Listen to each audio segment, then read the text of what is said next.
Olá pessoal, hoje nós vamos estudar a lição que fala sobre quem é Jesus. E é interessante porque é uma pergunta, e essa pergunta ela deve ser feita no nosso coração. Quem é Jesus, né? Quem é Jesus para mim? Quem é Jesus para você? E o verso áureo vai estar no livro de João, o capítulo 8, e o versículo é o 12. Bem, pessoal, mas antes da gente começar o estudo da lição de hoje, nós vamos fazer uma breve oração a Deus. Nosso Deus e nosso Pai, nós estamos aqui, Senhor Deus, pedindo ao Senhor que o Senhor nos ajude, Senhor, a reconhecermos Jesus Cristo em nossas vidas. E fazermos sempre essa pergunta, quem é Jesus para nós? E que o Senhor possa ser tudo, meu Deus, em nós, porque sem Ti nada nós podemos fazer. Em Cristo Jesus eu te peço, Pai. Amém, Senhor. Que diz assim para nós. De novo lhes falava Jesus, dizendo, eu sou a luz do mundo. Quem me seguir, não andará nas trevas, pelo contrário, terá a luz da vida. Então Jesus disse que, aliás, ele se declarou, né, como a luz do mundo. E ele disse que quem andar com ele não andará nas trevas. Por quê? Porque ele é a própria luz do mundo, né? Já estava falando ali as suas palavras para cada um que ali se encontrava e também para nós, né? Porque ele deixou essa palavra maravilhosa para nós, para que nós também pudéssemos entender que ele é a luz das nossas vidas. Então, a parte de sábado diz assim para nós.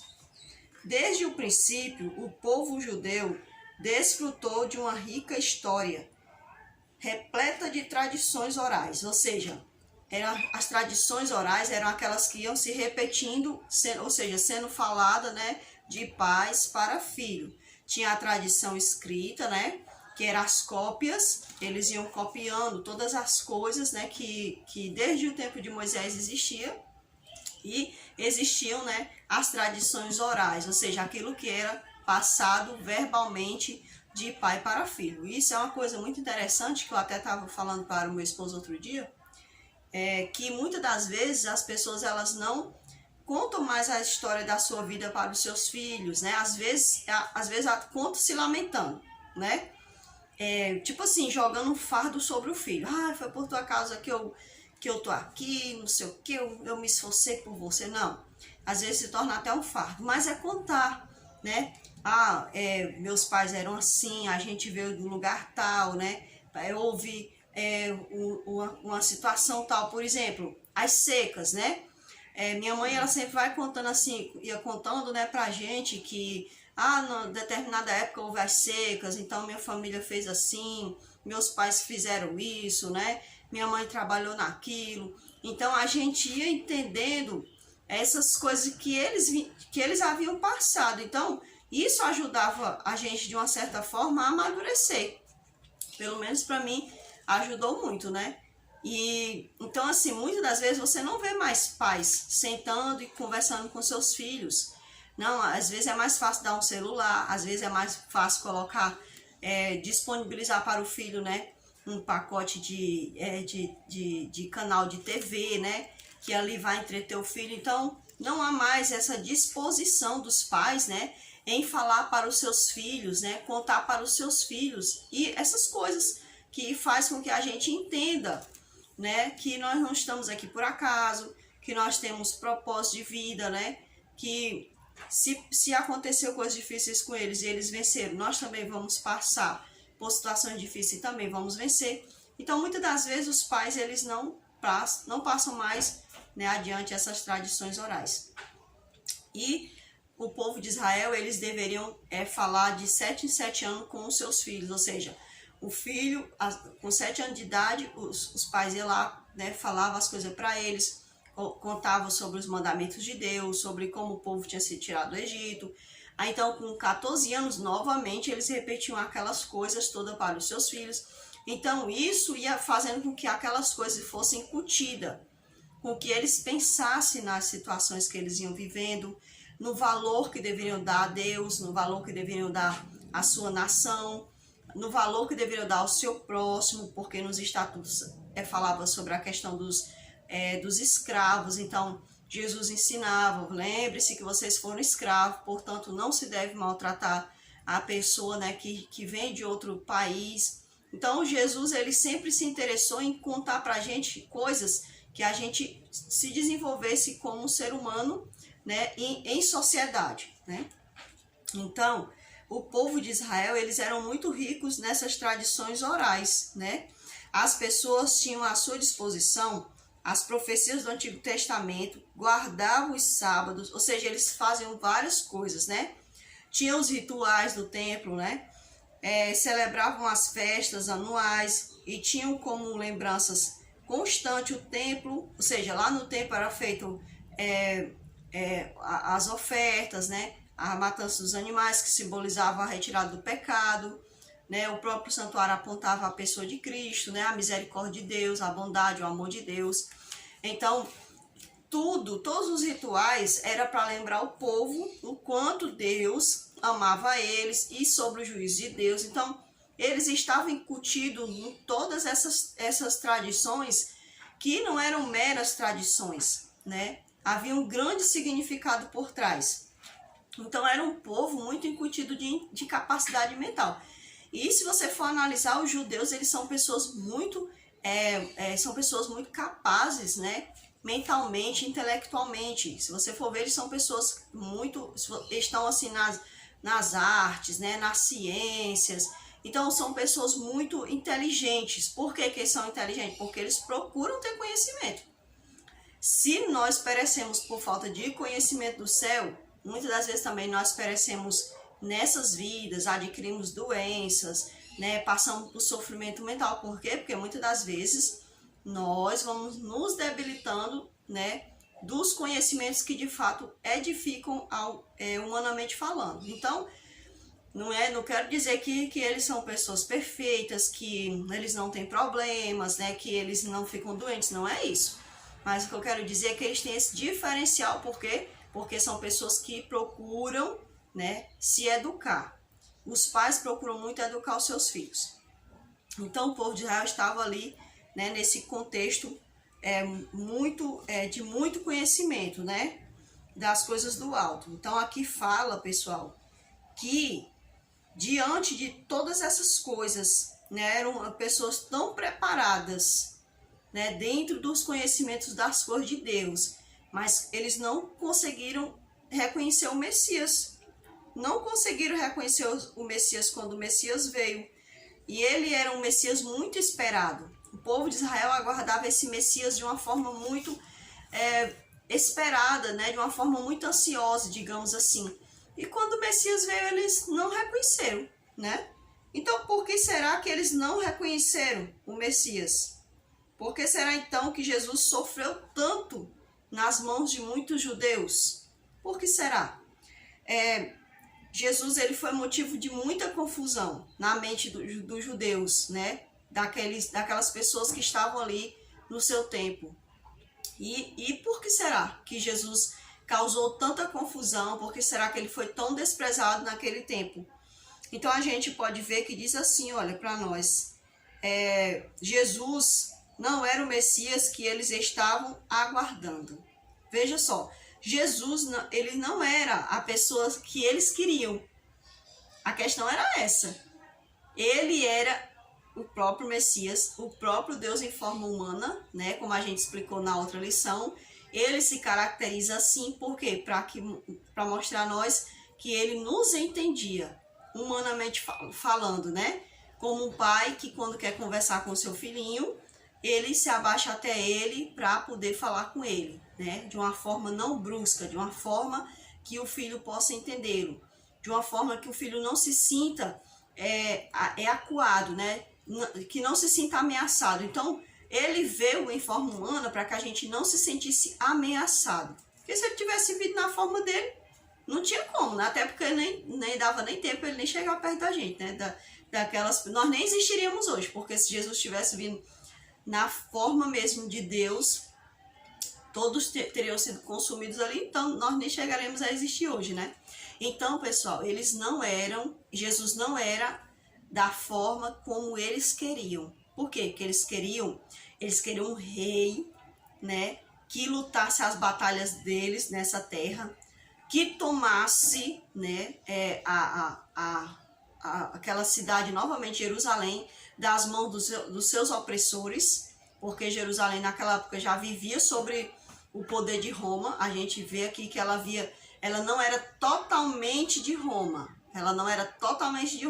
os próprios judeus ainda tinham, né, seus direitos ali não retirados, né? Eles ainda podiam julgar, eles ainda podiam fazer o que eles queriam, mas Roma, de uma certa forma, já existia ali, né, querendo se meter ali de uma certa forma. Então a gente até percebe que tinha Herodes, que tinha Pilatos. Pilatos já era do povo romano, Herodes já era do povo judeu. Então a gente entende como se tivesse uma aliança entre esses dois povos. Então, pessoal, os judeus, eles se decepcionaram com Jesus na forma humana, com aquele Jesus pobre, com aquele Jesus que eles sabiam de onde vinha. Por quê? Porque eles queriam um Jesus da forma deles. Jesus que descesse, que guerreasse com Roma, que tirasse totalmente o poder militar de Roma de sobre Jerusalém e poder de qualquer outra nação, né? E que descesse e que fizesse coisas maravilhosas, né? Eles queriam assim como se fosse Davi, porque Davi era um rei que veio, né? E que manteve a paz com os outros, porque Davi foi um homem amado por Deus, Deus guiava ele, né? Então eles achavam que iam ter esse rei. Só que desde o Gênesis, o Senhor já vinha mostrando que como o pecado entrou no mundo, ele não podia ter um reino mais aqui.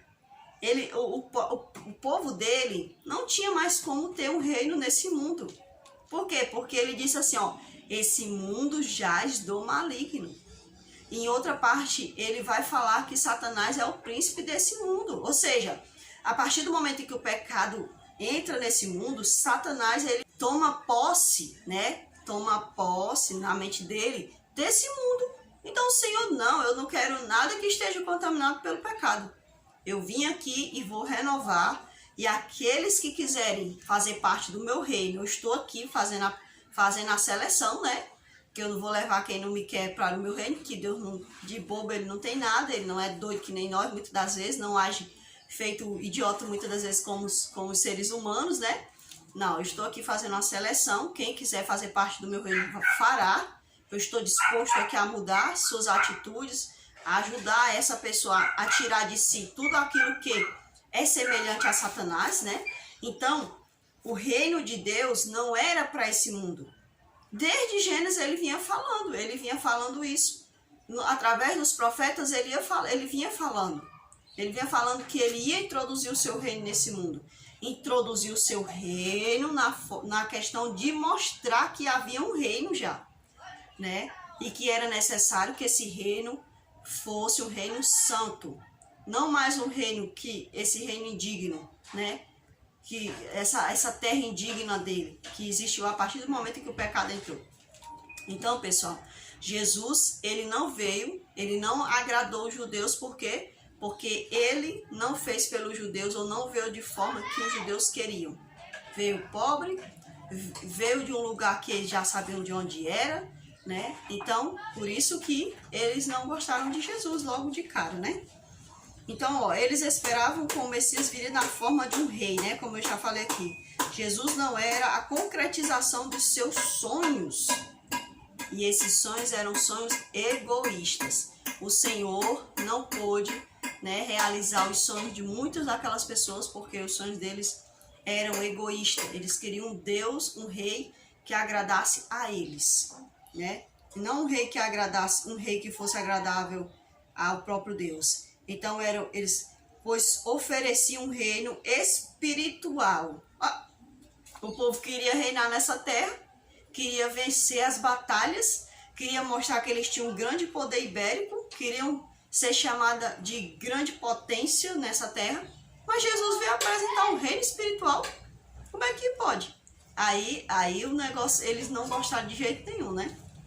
Porque eles queriam um reino que afagasse o ego deles, né? Então, aqui diz assim na parte de... Antes eu gostaria de dizer assim, ó.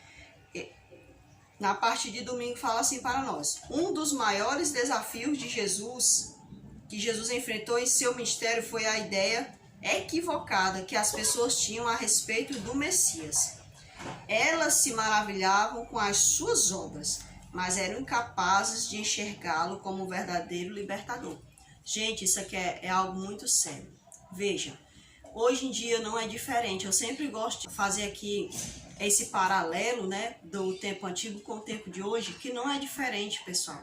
Naquele tempo eles ficavam se maravilhando quando eles viam Jesus operar os milagres, né? Quando eles viam Jesus Cristo curando, multiplicando pães, né? Fazendo coisas que alegravam o coração deles. Mas quando eles olhavam para aquele Jesus pobre, que eles sabiam que tinha vindo de uma mulher, e que essa mulher tinha engravidado de uma forma estranha, que eles não podiam explicar, né?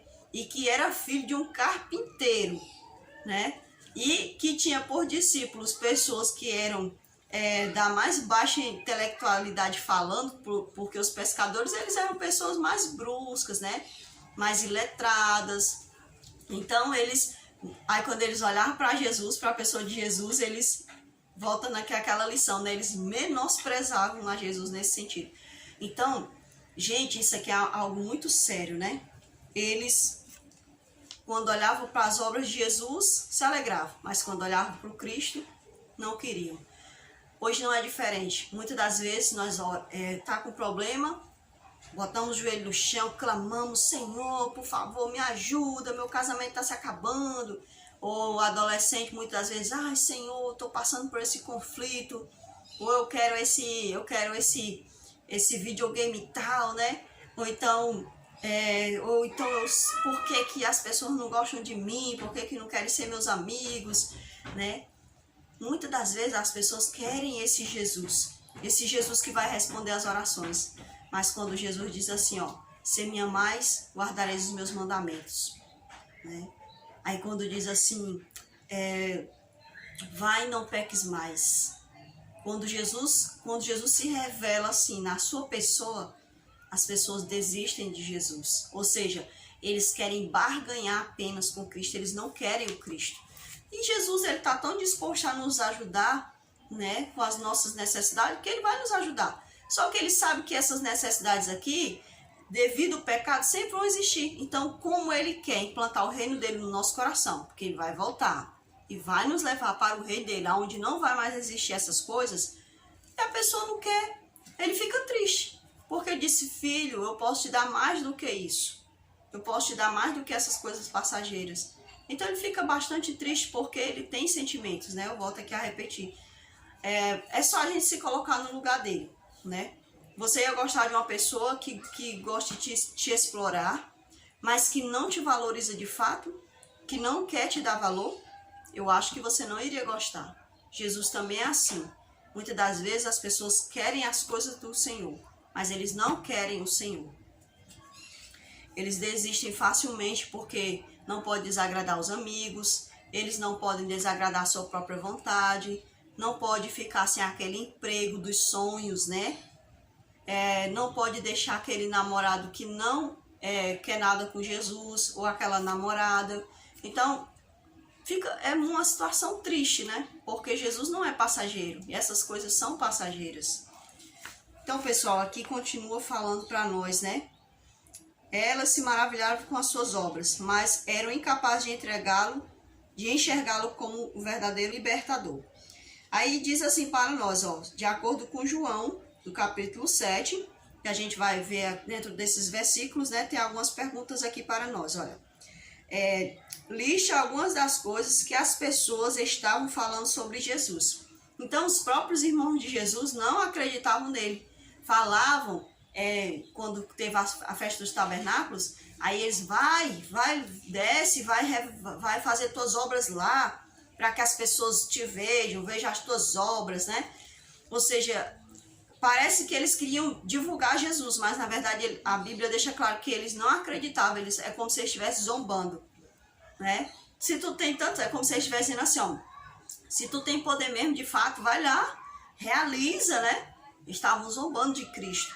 Então, a própria família de Cristo, né, seus irmãos por parte de pai, eles não aceitavam a Cristo, não aceitavam o ministério messiânico de Cristo. E a palavra de Deus diz que algumas pessoas cochichavam, né? Eles cochichavam entre si, eles não falavam abertamente porque eles tinham medo de alguns judeus, que tinha muitos judeus que ainda aceitavam o ministério de Cristo, né? Então, ora eles diziam assim, uns diziam assim, olha, ele é uma boa pessoa, né? Ele é uma boa pessoa, é uma pessoa de boa índole, né? Olha, nunca ouvimos falar que ele matou ninguém, que ele adulterou. Não era falando sobre o ministério de Cristo, mas falando sobre a pessoa dele em si, né? Sobre o humano, né? E outros diziam assim, esse aí é um falso profeta. Ele quer enganar as pessoas, se passando de bonzinho, se ele está operando milagres, né?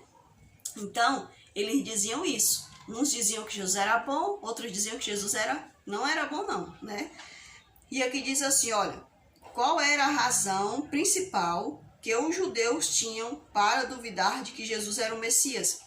Gente, olha, eles pelas escrituras, eles sabiam que o Messias viria de um lugar que eles não saberiam. Só que a palavra de Deus não fala assim. Ele diz que se os magos eles foram para Belém, é porque já estava escrito que era de Belém que viria a estrela de Davi, né? Por isso que eles viajam até esse lugar, porque já sabiam que era de lá que viria o Messias, o enviado, né? Pela profecia. Então, eles achavam que Jesus, né, viria assim de um lugar famoso, né? Ou que eles não conheceriam o lugar de onde Jesus viria, ou seja, Jesus era uma coisa sobrenatural, surgiu do nada, né?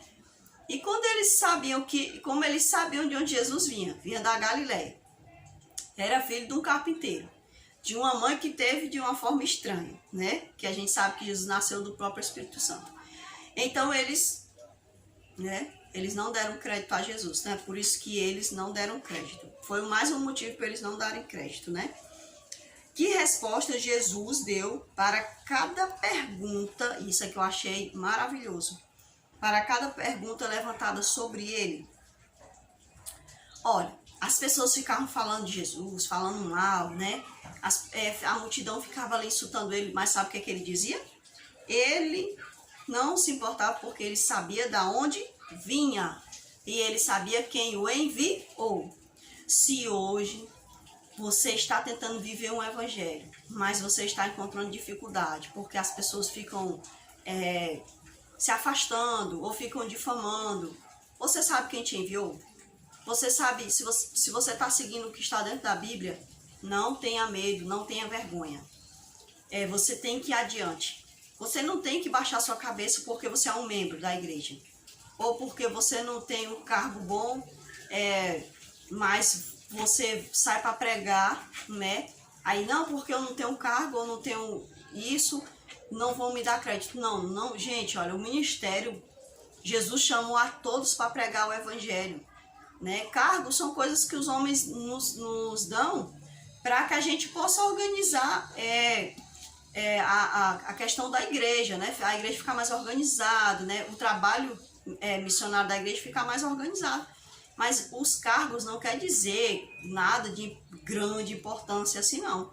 A importância vai estar a partir do momento que você se inclina para Deus, que Deus te usa como um vaso de honra, para que dentro daquele ministério, daquele cargo que você tem, né, você possa desenvolver suas habilidades que Deus te deu, né, e você assim possa pregar o evangelho para muitas pessoas que estão necessitadas.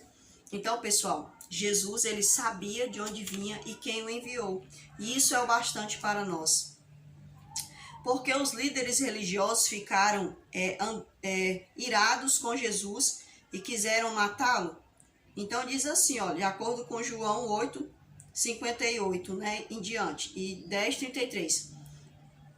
Eles ficaram irados porque ele afirmava quem ele era. Ele dizia assim, ó, eu sou. Ou seja, ele usou a mesma expressão que foi usada quando Deus falou com Moisés lá na sarça ardente. Eu sou. Porque ele era mesmo, né? Então eles ficavam irados, né? Então hoje você também pode passar por essa mesma circunstância de Jesus. Jesus, ele passou por uma situação difícil nessa terra. Quando eu digo difícil, eu não digo que ele foi parar para se importar com isso não, pessoal. Difícil porque, né, trazia dores. Mas ele não parou. Veja, ele Passou por circunstância porque ele sabia de onde ele tinha vindo e sabia quem o havia enviado. Nós podemos também passar por circunstâncias difíceis porque nós estamos buscando viver o reino de Deus, buscando servir a Deus. Então, sim, pode acontecer de muitas pessoas não te dar crédito, não me dar crédito, me perseguir você, insultar. A gente não tem que ligar para isso, a gente tem que ir adiante. A parte da segunda-feira fala assim para nós, ó. Um pouco antes de se declarar a luz do mundo, Jesus havia se apresentado como a água da vida. Esses símbolos estavam ligados às duas cerimônias, a duas cerimônias que aconteciam na festa dos tabernáculos, da qual Jesus estava participando. Então, o primeiro símbolo, que era a água, trazia referência à cerimônia comemorativa do momento em que Moisés, bateu lá na rocha. E essa rocha, a gente sabe que simbolizava a própria pessoa de Jesus Cristo. Então, quando Jesus falou aquilo, ele estava dizendo para muitas pessoas que estavam ali ao redor que ele sabia a necessidade de sede que eles tinham, sede de justiça, sede de viver uma vida melhor, sede de realmente ver a luz de Deus agindo na sua vida, porque aquelas festas eram para que o homem se achegasse cada vez mais a Deus, não era para si, coisas próprias, Então, quando Jesus disse assim, eu sou a luz do mundo, ele estava dizendo que entendia a cerimônia, que ele era a própria cerimônia ali, real, acontecendo diante dos olhos deles. E quando Jesus falou, pessoal, as palavras de Jesus, então elas penetraram no coração sedento por Deus. E o segundo símbolo, que era a luz, também estava ligado à cerimônia das luzes, que acontecia no encerramento da festa dos tabernáculos, Os judeus acreditavam que as palavras da Torá, elas eram a luz para eles. Por isso que Davi fala assim, lâmpada para os meus pés é a tua palavra e luz para o meu caminho, Então, eles acreditavam nisso, que elas iluminavam a pessoa que se dedicava ao seu estudo. E é verdade. Uma vez o pastor Rodrigo Silva falou, se você der um livro de autoajuda, um livro qualquer para qualquer pessoa numa prisão, aquela pessoa ela vai até ler e ela vai até ficar mais intelectualmente assim, até mais, cheia. Mas só um livro pode transformar o ser humano. E esse livro é a Bíblia, porque ele tem a luz dentro dele. Então, se o ser humano ele não procurar a palavra de Deus, ele não vai mudar. Ele não vai mudar. Os desejos carnais vão sempre se sobrepor, sobre ele. Mas se esse ser humano se render totalmente à vontade do Pai, confiar totalmente no Senhor, a palavra ela tem poder total sobre essa vida. E isso é maravilhoso saber disso. Então, os judeus, eles tinham, com eles, alguém que era maior do que a Torá, o próprio Cristo. Então, ele estava ali, eu sou a luz de vocês. Gente, olha, a festa do tabernáculo está acontecendo aqui diante dos olhos de vocês. Eu estou me movimentando entre vocês, porque Jesus, ele concretizou todos os ritos do santuário na vida dele. Mas, infelizmente, devido aos olhos cheios de vontade pessoais, muitos não conseguiram ver a Cristo. Jesus estava oferecendo a todos a luz da vida, porque ele não é somente a luz, mas também é a vida. E ele escreveu assim para nós lá em 1 João 5,12. Diz assim, quem tem o Filho tem a vida. E eu vim para que tenham vida e a tenham em abundância, de acordo com João 10,10. Então, pessoal, Jesus Cristo, ele veio, para nos dar vida abundante. E é muito triste quando as pessoas usam esse verso para se referir vida abundante com ter carros, ter roupas chiques, morar em mansões, Eles acham que a vida abundante é isso, mas a vida abundante aqui descrita nada tem a ver com isso. Não tem a ver com isso. Deus, ele está disposto, assim, a nos sustentar nessa terra. Ele diz assim, esforça-te que eu te ajudarei. Então, conquistar coisas nessa terra, conquistar um bom emprego, conquistar um carro, conquistar um ótimo casamento, isso faz parte do nosso entendimento, da nossa sabedoria e unido à força a Deus. Porque Deus é quem vai dar a nós essas coisas, nos ajudando, né? Mas a vida abundante que ele está falando é a vida total, a vida eterna. Isso sim é uma vida abundante. Vida eterna, vida para a eternidade, vida que não se acaba, vida que transborda. Então isso é a vida abundante. Então quem tem o Filho tem a vida, ou seja, quem tem Cristo tem a vida eterna garantida. Então o convite que eu faço, né, no final desse dia da segunda-feira é que nós possamos ter a vida abundante em Cristo Jesus. Que Deus possa abençoar a mim e a você para que possamos ter a vida abundante.